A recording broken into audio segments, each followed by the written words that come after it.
if you've traveled, you might have seen something like this. If you've traveled in National Geographic, you might have seen something like this. This is an integrated system. The people who have much to do with each other live nearby. The animals, I think I have, like maybe the pig or the chickens are right there, and their wastes feed the fish, right? Anybody ever heard the term Feng Shui? Okay. Feng Shui means literally wind and water, but it was originally a pattern language for designing rice-growing villages in South China, just like this one. And it told you where to put the village in relation to the mountain and the lake so that you were sheltered from the winds. You had the sunlight reflected. This is a morning shot, so the pond is to the south, meaning in the winter the light comes and reflects into the buildings. The warm southern breezes are cooled as they come into the dwellings. These are synergies and advantages energetically that we can harvest by where we place things. People need to be with people, so the houses are close. The land is the source of wealth, so we don't cover a lot of it up with buildings, which means we live somewhat more densely. And we'll see how these patterns are and can be replicated. So this is a whole picture, but it's a foreign one. This is not our idiom. But it's telling us something. It's giving us a pattern that we can learn from. Now, here's another piece of permaculture, just to throw you off in the other direction. What's going on here is we have a problem. Water is needing to be contained because we have a wet-dry cycle in this environment. And we need to store water in the times when it falls as rain so we have it available for steady stream flow and irrigation. So the engineers have been asked to put in a dam. This is not your conventional dam. What's different about it? And what's different about it is, yes, it's that gesture. Somebody did this, right? It's that gesture. It has a lot more edge. That word edge is one that occurs all the time in permaculture conversations. Can everybody see? Am I standing in the way? You're a little behind the camera. But what you get here is much less use of concrete, greater strength because of the form. Just as your arch has greater strength and to hold up a roof, this modified wave form has much more strength. So the cement can be thinner, and also the edge between the water and the overflow point is much larger. So now, when there's extra water that has to be let go over the dam, there's far less stress at any single point. That's a safer dam, it's a stronger dam, it's a cheaper dam. And all that was changed was its form. So that's a clue about what we want to do. So it has everything to do with location. Permaculture has everything to do with location. It has everything to do with patterning. It is. It's far more interesting. Here's another image. What's in here?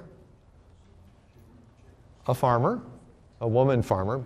Worldwide, most farmers are women, by the way. They grow and prepare most of our food. We should honor that. Chickens, vegetables, woody shrubs, maybe young trees. This collection of things connected and interacting is a food ecosystem. It's not just a garden, it's actually functioning in the landscape. You know where she's standing? She's in the shade. This is a hot, dry climate in central Chile. She's in the shade. So this ecosystem is providing services as well as products. And we want to design systems near where we live that provide not only our food and water and fiber resources, but ecological services. They shelter us from the wind. They provide all kinds of habitat for beneficial organisms and so on. This is how we're appearing here. Here you can begin to see that patterning as it's applied to a domestic system. We have the house. Here's the porch. I'm standing on the porch taking this picture. Looking out on the hillside. In the distance is the forest, farthest away, taking care of itself. We're not really doing anything there. We might go into the forest. Here in the house, the forest is turned into the building itself, in effect. And we've articulated everything. We've cut the pieces of wood to fit exactly so that we can stand on flat ground. We have stairs, we have doors, we have all these kinds of carefully built parts. And as we go farther away and farther out, we get systems that are less and less intensive. Out here in the distance, there's a plastic tarpaulin on the hillside collecting water to feed to this pond. Right? So there's some plumbing in here that does this. The pond provides habitat in a relatively dry environment for ducks. Here's a Muscovy duck. There's some more over here. They are resting in the middle of the day under the avocado trees. You could translate the species. Doesn't matter. This is Hawaii, but you could be doing it in Michigan with different species. Little bits of technology. There's an old barrel being used as a nest box. All right. So we have tree crops occupying the slopes so that that soil is stabilized. We're not digging up there because that would create erosion.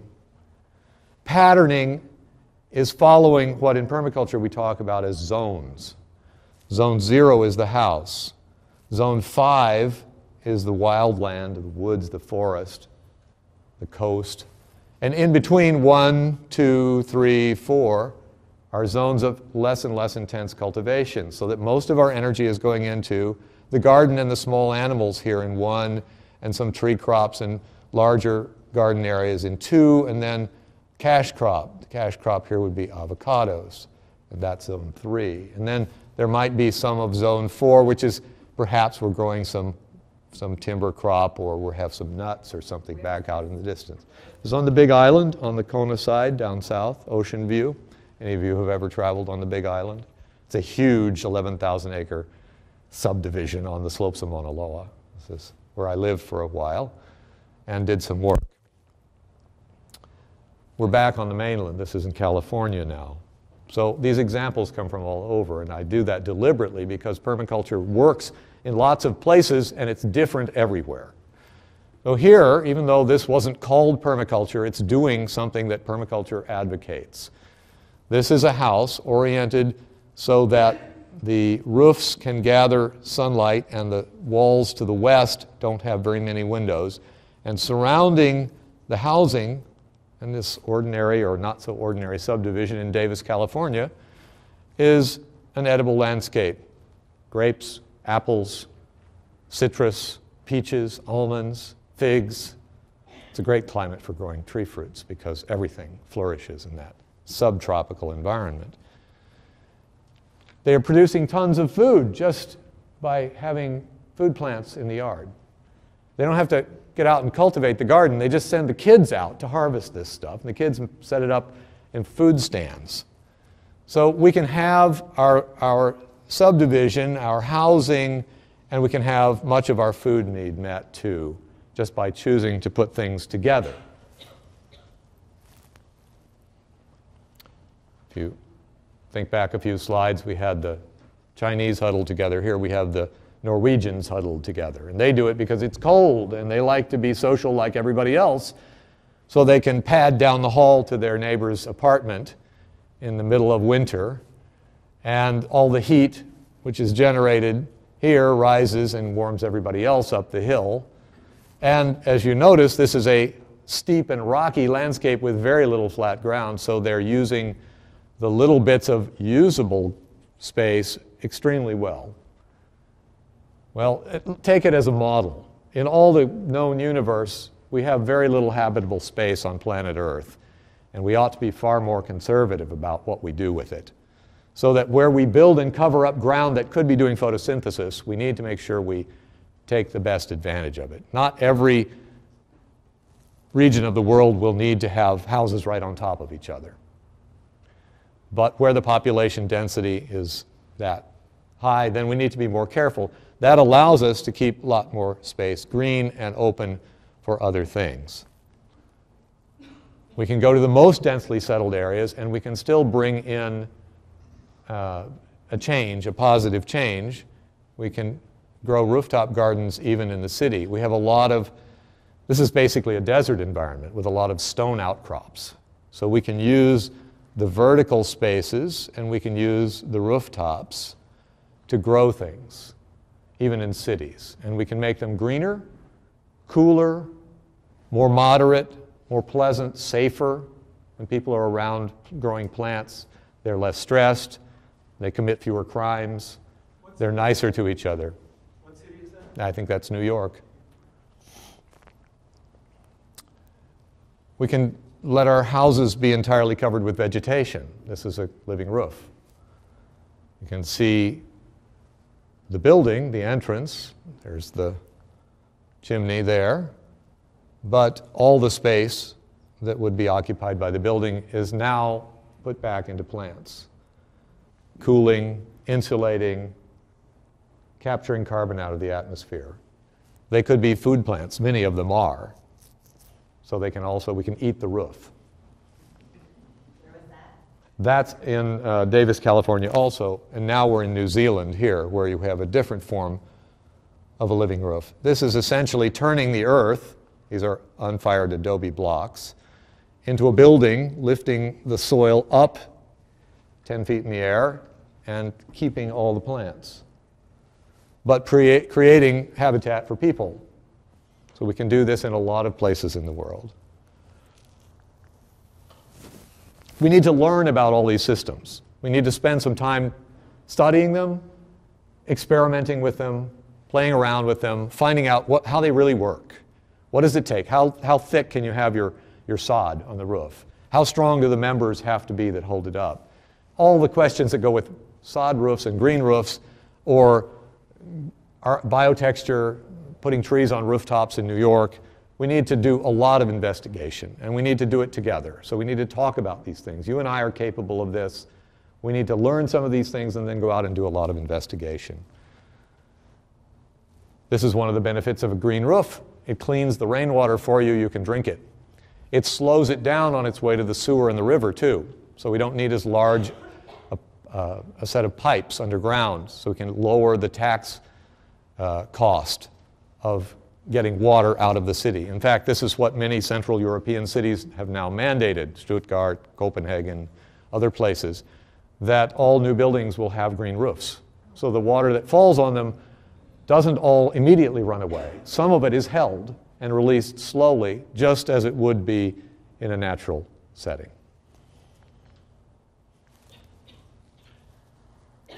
Catching that roof water is one of the easiest ways to augment our water supply, and water is going to become a limiting factor for agriculture and for economy over the coming decades. It's already getting very scarce. Texas is in extreme drought, historic drought, and that's not, it may alleviate a little, but it's not going to vanish out of our consciousness. It's going to be with us. The desert is moving in this direction. Some of us who are forward-thinking are suggesting we need to get out now and plant shelter belts in Oklahoma so we don't wind up fighting the desert in Missouri and Indiana. What's the conditions in Atlanta these days? I don't honestly know. I haven't been there. Has Salem said anything about what's going on in Georgia? No. They were in extreme drought just a few years ago. Yeah. The Chattahoochee River was very low and the reservoirs were down, and it was to the point where Alabama and Georgia and Florida were suing each other over who would get the last bits of water. North Carolina was in that state 10 years ago. I mean, the Piedmont had no water. Greensboro ran out of water in its reservoir. So we're not immune. Maybe Michigan's better buffered than almost anywhere else in the country, but Indiana and southern Indiana has had severe drought in the last 5 years. Last year, the year before, 2008 was horrific. So it just keeps coming back. We need to catch and store water. This is one of the things that I have focused on in my permaculture practice, how to make cisterns, how to set up roof catchment systems. It's relatively easy. The technology is not complicated. It's a little, takes a little time. This is a block tank surrounded by high tensile strength fencing wire. So it's very cheap and fast to build. It's 10,000 gallons and half of it is underground. So that would require a pump. I like to build them on the surface. But in cold climates, you need to put them down underground partly and pump back out of them. So this, you filter on the way in, and then you have a clean water store, and you keep it dark and closed against insects and algae, and you can use it. Little filtration, you can drink it. I've drunk it straight many years in a row, no harm.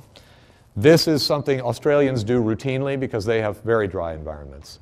And it's something that we need to do more of in this country. Everybody needs a water tank. Because if you don't, you could have all the water for your whole household for a year in a tank that size. And if you were doing agriculture, if you were farming your backyard or your front yard, you would need that much water again, probably some of it in ponds, and a lot of it in good, well-developed, carbon-rich organic soil. So we're going to work on all these levels. Water is fundamental to life. Life emerged in water, and it's the limiting factor to most gardening and agriculture. And it has tremendous benefits. It's habitat for organisms. Here it's in a greenhouse. It's thermal mass. It's habitat for toads and frogs that'll eat the pests that are in the greenhouse, that build up in greenhouses. So we can think about water in lots of new ways. Where do we put it? How do we store it? How do we use it? It enriches all environments. There's a key element in permaculture understanding is that modeling nature means modeling the best of nature because we would like to improve. I said that our cities are typically deserts. Their ecological productivity is much like that of deserts. Very, very low species diversity, very low levels of primary productivity. Photosynthesis, not too much. Our agricultural fields are flat sort of mimics of grasslands.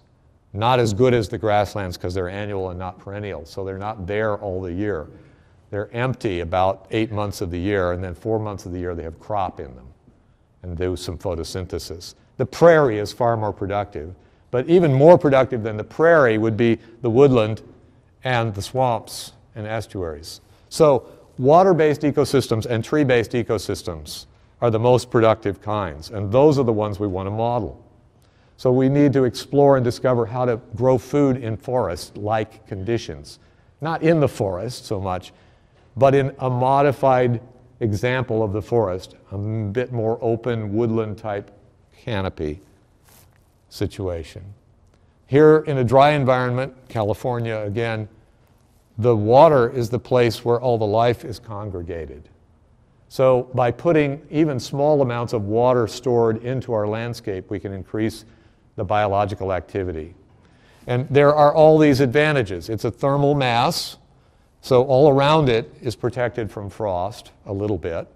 It's reflecting light, and if we place it in the right place, it can do that so that light comes into dwellings or buildings or onto certain plants. And it has a milder microclimate around it, so plants that wouldn't be happy can be happier. Here's an example. This kind of agriculture this is in England, but the model is from central Mexico, where they made water gardens in the lakes of Mexico City, Tenochtitlan, in the shallow lakes there in the valley. And they dug out the muck in the bottom of the lakes and piled it up in peninsulas. So there we have a little peninsula artificially made into this little pond. All these effects are amplified by the water garden. Now we have plants that like to be in soil but have their roots down into the water, so they never need irrigating. And they get extra reflected light off the water, and they get protected from frost, so they have a longer growing season. And in Mexico, they would work and harvest these peninsulas from boats, load the produce into the canoes, and take it straight to market by the lowest cost, energy cost form of transportation. So these are the most productive forms of agriculture that we have ever seen anywhere on the earth. And this we need more of. Basically, water gardens. The Chinese did it, the Mexicans did it, all the peoples with great cuisines did it. They know food from way back, and they know how to grow it, and we need to model this.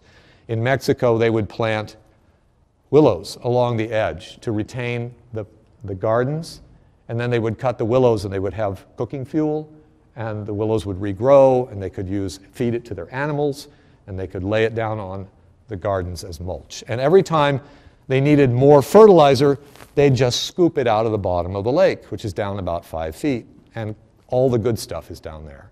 So anything that fell out of the garden was simply recollected. So there's no loss. This builds soil. We need to take advantage of many microclimates. In England, the summers are cool and they need extra heat to ripen crops. So the walled garden is a traditional form that has a lot of merit. Notice that they're using the special microclimate right on the wall, which is warmer, to ripen fruits and hold up vines. So they're taking advantage of the vertical space, and they're using various forms of season enhancement here. And all these, every one of these layers, from a few inches out to a couple feet out to 5 feet out, all of these have different microclimates, and they can take advantage of that. That supports diversity. So we design ecosystems with structures involved, with vertical elements, with permanent woody plants, perennials, all of which enhance the microclimate and the energy capture. So that systems like this are far more productive than any sort of monocropping situation, no matter how much energy and machinery you apply to it. Here's a hot microclimate that we're modifying. The grower here in Greensboro, North Carolina, is modifying the environment on the west side of his house by growing fast-growing vines. It looks like that might be maypop, a temperate climate passion fruit, and other things growing up the side. He's got a pear planted in there somewhere, I think. And also catching water off the roof here in barrels, very simple, a beginning. Cooling the house, taking advantage of the heat. I'll show you some other pictures of this before we're done. We can use the energies of animals and people to get work done, letting them do what they want to do. The sow here is looking for lunch, but from our point of view, she's turning the compost. All right, she'll get in there and root and dig and turn it over. And that's exactly what you need for this stuff to break down faster. She'll get the juicy bits, the grubs and so forth, clean it up, and it'll be perfect plant food by the time she's done. Chickens, the same way. Animals are the mobile elements of forests, so we need them to move around. In this case, if we let them move on their own, they can be very destructive in the garden. But if we control the way they move by putting them in a mobile cage where they have other chickens with them, they have water, they have a little feed, and they get fresh greens or weeds or grass and always bugs, as we move it over the garden beds, they can harvest after we have, glean, clean up, take the weeds out, manure, scratch it all up, and leave a perfect seed bed. Move them out, plant the next crop. That's called a chicken tractor, and I'm sure some of you have done around with that. We can look at polycultures, not only of plants but of animals. Here we have a female donkey guarding the sheep. The donkey has a very strong instinct against dogs and wolves and coyotes, and has the hooves and the feet to kick them to death if necessary. And if you bond her with the sheep, she thinks she's the big sheep. So, and she can eat the pasture, so you don't have to have dog food. It's one way. People have done this with llamas as well. The point is, if you have cattle and you move them through, you follow them with chickens. Because the chickens get out there and kick the cow pies apart looking for bugs. And they eat all the larvae of the flies that would infest the cattle. So you get healthier cattle, you get free chicken feed. It's a pretty good system. People can also be encouraged to work in polycultures, where we need to put many hands together to get our work done. So a lot of permaculture is also about finding ways for people to cooperate better, whether that's a cob building circle like this, or a neighborhood potluck, or a canning bee. Now, here we're making a building. We're figuring out how to make a building out of local materials and scrap, and it turned out to be pretty effective. So we can see we can create our own shelter out of low-cost materials that are available locally, and this little solar designed house is meeting almost all the needs of its inhabitants. And in the garden we have the food all around and the habitat. We have the fuel from the forest. We have the sunlight doing the laundry. Where is this? That's in North Carolina in the mountains, at a little place which I helped to create called Earth Haven Eco Village. This is up in Ontario, Canada, and here we're using organic materials combined with industrial materials to make energy efficient housing. This is a straw bale building partly constructed. You can see the way the bales are stacked. It's got a little growing window, and it's looking to the south, and it has thick insulation in the roof. So in a cold climate, this is a good strategy for saving heat. We're almost out of time, and we're almost out of slides. So we have here paying attention to location in regard to energy. We want to put the energy that we use to heat the house in the middle of the house, not outside on the edge. And we want it to be radiant. Radiant heat is more comfortable, and it's healthier and safer. So this is an old style, new materials, new form, but old technology developed in Central Europe, the Finnish or Russian stove, the Masonry stove. You have one little fire of twigs early in the day or maybe in the evening, and the heat radiates through the whole mass, and it just keeps radiating, and you can back yourself up against it, and you can cook on top of it, and the cat will find the spot, and the whole house feels good. And it uses very little fuel. We can also put the heat in the floor, where it's much more comfortable than if it's blowing around at us. So we don't eschew technology. We can use it appropriately. And we need to deal with our wastes and also generate electricity as we need it. So here we have a composting toilet, 2 chambers. Do your business up here. The material collects, sits in molders, and then is brought out and used as fertilizer for tree crops. This is another way of treating human waste, and it's also something we're going to get familiar with. This is an artificial wetland where material flows in here underground below the gravel through a gravel medium. The liquid wastes are broken down by bacteria that are supported by these cattails that grow into the wetland. And the level is a little control box. The level can be controlled. After it passes through, the plants take up the nutrient, turn it into growing matter. We can harvest the plants, put it on the garden. This is a perfectly safe way to dispose of sewage. TVA has done all the research on this. Systems can work for households. They can work for small towns. Here we have the same thing for a community of 100 people. This is basically a marsh constructed with terraces, and the waste comes in from the house over here, cascades through these terraces, turns into plant growth, lush plant growth, beautiful, fragrant with perfume and not with sewage gas, and winds up going back into the wetland out here and down into natural water bodies. All that, we can eventually create dwellings that integrate so well with the landscape we can hardly pick them out. The aim is to get ourselves back to the garden and to reclaim our proper place in nature and to let nature work for us in ways that we have the intelligence to harness. That's our job. We're the cultivators, organizers, orchestrators, and celebrants of all of this. And in the end, we come back to something not too very different from the Chinese village.